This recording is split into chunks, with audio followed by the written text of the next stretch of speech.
नमस्कार, मैं हूं शिल्पी और स्वागत है आपका हमारे चैनल एमपी खबर में। आज तारीख है 13 मई 2026 दिन बुधवार। चलिए जानते हैं हम आज के एमपी की 25 बड़ी खबरें।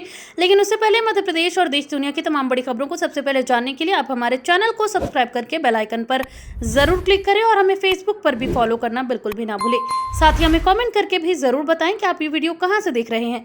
तो अब खबरों में आगे बढ़ते हुए हम सबसे पहले नजर डालते हैं आज के हेडलाइंस पर, फिर जानेंगे खबरों को विस्तार से। इंदौर के रोबोट चौराहे पर मेट्रो का काम बना मुसीबत, शाम होते ही आधे घंटे तक फंस रहे लोग। ग्वालियर में आवारा कुत्तों का आतंक, 3 साल की मासूम बच्ची पर हमला, इलाके में दहशत। विकसित भारत ग्राम रोजगार अधिनियम 2026 लागू करने की तैयारी, ग्रामीणों को मिलेंगे 125 दिन रोजगार।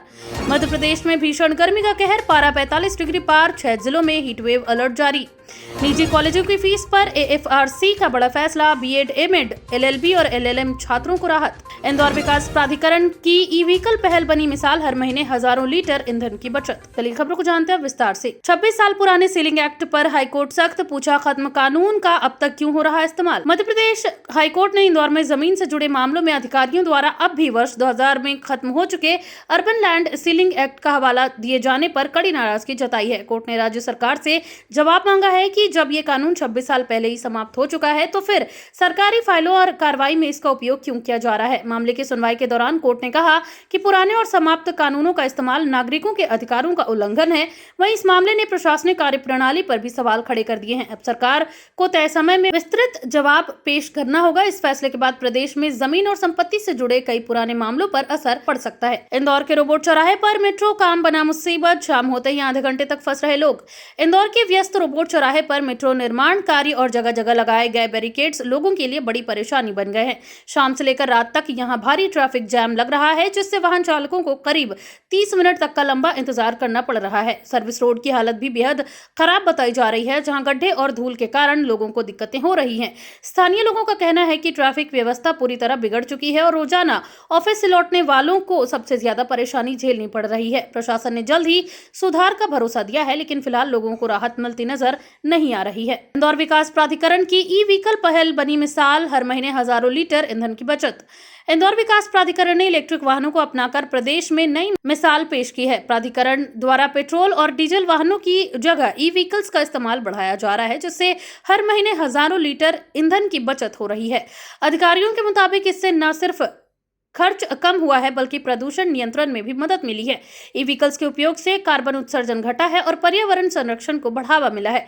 इस पहल को राज्य में ग्रीन ट्रांसपोर्ट मॉडल के तौर पर देखा जा रहा है। वहीं आने वाले समय में अन्य सरकारी विभागों में भी इस मॉडल को लागू करने की योजना बनाई जा रही है। परीक्षा देने इंदौर पहुंचे फरार छात्रों को पुलिस ने दबोचा, मारपीट विवाद में थे आरोपी। इंदौर में पुलिस ने उन फरार छात्रों को हिरासत में ले लिया है जो मारपीट और विवाद के मामले में आरोपी थे और छिपते छिपाते परीक्षा देने शहर पहुंचे थे। पुलिस को सूचना मिली थी कि आरोपी छात्र परीक्षा केंद्र पर आने वाले हैं, जिसके बाद टीम ने निगरानी बढ़ाई और उन्हें पकड़ लिया। बताया जा रहा है कि कुछ दिन पहले छात्रों के बीच विवाद हुआ था, जो बाद में हिंसक झगड़े में बदल गया था। घटना के बाद आरोपी फरार चल रहे थे। वहीं पुलिस अब उनसे पूछताछ कर रही है और मामले में आगे की कार्रवाई की जा रही है। इस कार्रवाई के बाद परीक्षा केंद्रों की सुरक्षा भी बढ़ा दी गई है ताकि किसी तरह की अप्रिय स्थिति न बने। ग्वालियर में आवारा कुत्तों का आतंक, 3 साल की मासूम बच्ची पर हमला, इलाके में दहशत। ग्वालियर शहर में आवारा कुत्तों का आतंक लगातार बढ़ता नजर आ रहा है। ताजा मामले में 3 साल की एक मासूम बच्ची पर कुत्तों ने हमला कर दिया, जिससे वह गंभीर रूप से घायल हो गई। बच्ची को तुरंत अस्पताल में भर्ती कराया गया, जहां उसका इलाज जारी है। घटना के बाद इलाके के लोगों में भारी गुस्सा देखने को मिला। वहीं स्थानीय नागरिकों ने नगर निगम पर लापरवाही का आरोप लगाया है और आवारा कुत्तों को पकड़ने की मांग की है। लोगों का कहना है कि क्षेत्र में लंबे समय से कुत्तों का आतंक बना हुआ है, लेकिन कोई ठोस कार्रवाई नहीं हो रही। इस घटना के बाद प्रशासन ने अभियान चलाने का भरोसा दिया है। सोयाबीन छोड़ सफेद सोना की खेती की ओर बढ़े किसान, मक्का के दाम न मिलने से बदली रणनीति। खंडवा जिले में किसान अब पारंपरिक फसलों से हटकर सफेद सोना कही जाने वाली कपास की खेती की ओर तेजी से रुख कर रहे हैं। किसानों का कहना है कि सोयाबीन और मक्का की फसलों में उन्हें उचित दाम नहीं मिल रहे, जिससे लगातार नुकसान उठाना पड़ रहा है। ऐसे में अब कपास की खेती उन्हें बेहतर विकल्प नजर आ रही है। वहीं किसानों के मुताबिक बाजार में कपास की मांग और कीमत दोनों बेहतर है, जिससे उनकी की आय बढ़ने की उम्मीद है। कृषि विशेषज्ञ भी इसे बदलते कृषि पैटर्न का संकेत मान रहे हैं। हालांकि मौसम और लागत को लेकर किसानों की चिंताएं अभी भी बनी हुई है। जिले में बड़ी संख्या में किसान इस बार कपास की बुआई की तैयारी कर रहे हैं। छिंदवाड़ा में पहली बार हुआ स्टेट लेवल बकरी शो। डीजे बाउंसर और ड्रोन एंट्री ने खींचा ध्यान। छिंदवाड़ा में पहली बार आयोजित राज्य स्तरीय बकरी शो ने लोगों का जबरदस्त ध्यान खींचा। कार्यक्रम में बकरियों की वीआईपी एंट्री कराई गई, जहां डीजे बाउंसर और ड्रोन कवरेज जैसी खास व्यवस्थाएं देखने को मिली।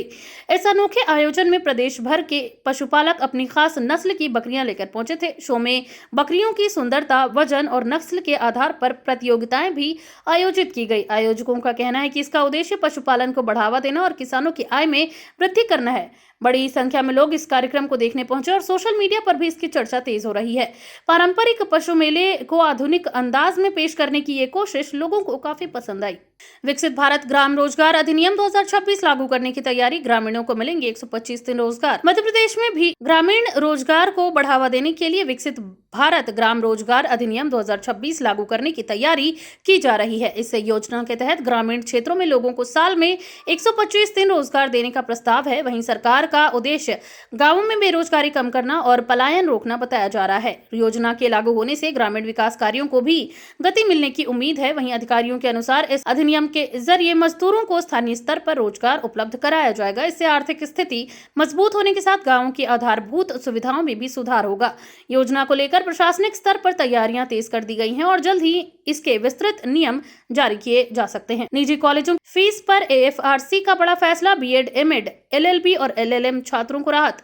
मध्य प्रदेश में निजी कॉलेजों यानी कि प्राइवेट कॉलेजों की फीस को लेकर admission and fees regulatory committee यानी एएफआरसी ने बड़ा फैसला लिया है। समिति ने बीएड, एमएड, एलएलबी और एलएलएम जैसे कोर्सों की फीस निर्धारण को लेकर नई व्यवस्था लागू की है। इसका फायदा हजारों छात्रों को मिलने की उम्मीद है। लंबे समय से छात्र और अभिभावक निजी कॉलेजों की मनमानी फीस को लेकर शिकायत कर रहे थे।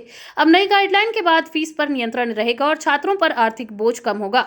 अधिकारियों का कहना है कि सभी निजी संस्थानों को निर्धारित नियमों का पालन करना होगा। वहीं इस फैसले को उच्च शिक्षा क्षेत्र में बड़ा कदम माना जा रहा है। आने वाले एडमिशन सत्र में इसका सीधा असर देखने को मिलेगा।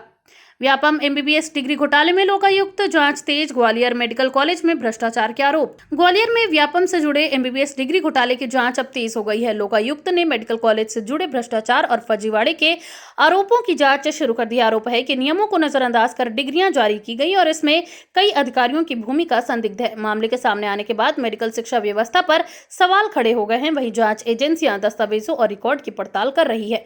लोकायुक्त अधिकारियों का कहना है कि दोषियों के खिलाफ सख्त कार्रवाई की जाएगी। वहीं इस घोटाले ने प्रदेश की शिक्षा व्यवस्था और भर्ती प्रक्रियाओं को लेकर फिर बहस छेड़ दी है। आने वाले दिनों में कई और खुलासे होने की संभावना जताई जा रही है। जबलपुर में साइबर ठगी का बड़ा मामला। रिटायर्ड अधिकारी के खाते से 37.8 लाख रुपए उड़ाए। जबलपुर में साइबर अपराधियों ने रिटायर्ड अधिकारी को निशाना बनाकर उनके खाते से 37,80,000 रुपए निकाल लिए। जानकारी के मुताबिक आरोपियों ने मोबाइल में मैलवेयर इंस्टॉल कराया और बिना यूपीआई इस्तेमाल किए फर्जी आईडी बनाकर बैंक खाते तक पहुंच बना ली। इसके बाद धीरे धीरे बड़ी रकम निकाल ली गई। पीड़ित को जब खाते से पैसे गायब होने का पता चला तो उन्होंने तुरंत पुलिस में शिकायत दर्ज कराई। साइबर सेल अब मामले की जांच कर रही है और तकनीकी साक्ष्य जुटाए जा रहे हैं। पुलिस ने लोगों से अनजान लिंक और ऐप डाउनलोड न करने की अपील की है। वहीं ये मामला ऑनलाइन फ्रॉड के बढ़ते खतरे को फिर सामने लाता है। जबलपुर बांध हादसे में बड़ी कार्रवाई। बिना लाइफ जैकेट पर्यटकों को नाव में बिठाने वाला नाविक गिरफ्तार। जबलपुर के बांध हादसे में पुलिस ने बड़ी कार्रवाई करते हुए उस नाविक को गिरफ्तार कर जेल भेज दिया है जिसने पर्यटकों को बिना लाइफ जैकेट पहनाए नाव में बिठाया था। हादसे के बाद जांच में सुरक्षा नियमों की गंभीर अनदेखी सामने आई। वहीं पुलिस के मुताबिक नाव में तय मानकों का पालन नहीं किया गया था और पर्यटकों की सुरक्षा को नजरअंदाज किया गया। घटना के बाद प्रशासन ने इलाके में सभी नाव संचालन गतिविधियों की जांच शुरू कर दी है। वहीं अधिकारियों ने कहा कि अब सुरक्षा नियमों का उल्लंघन करने वालों के खिलाफ सख्त कार्रवाई की जाएगी। जून से पहले बिजली व्यवस्था सुधारने की तैयारी। जबलपुर के कई इलाकों में संकट की आशंका। जबलपुर में गर्मी बढ़ने के साथ बिजली व्यवस्था को लेकर चिंता भी बढ़ गई है। बिजली विभाग ने जून से पहले मेंटेनेंस कार्य पूरा करने की योजना बनाई है, लेकिन अब तक केवल 25% ही काम पूरा हो पाया है। ऐसे में शहर के कई इलाकों में बिजली संकट की आशंका जताई जा रही है। वहीं अधिकारियों का कहना है कि तेज गर्मी और बढ़ती बिजली मांग के कारण ट्रांसफार्मर और लाइनों पर दबाव बढ़ रहा है। समय पर काम पूरा नहीं होने पर कटौती की स्थिति बन सकती है। विभाग ने कर्मचारियों की अतिरिक्त टीमें लगाई हैं ताकि जल्द काम पूरा किया जा सके। वहीं लोगों को फिलहाल गर्मी के बीच बिजली कटौती की चिंता सताने लगी है। तो ये थी आज की तमाम ताजा अपडेट्स। ऐसी और खबरों को जानने के लिए बने रहिए एमपी खबर के साथ। धन्यवाद।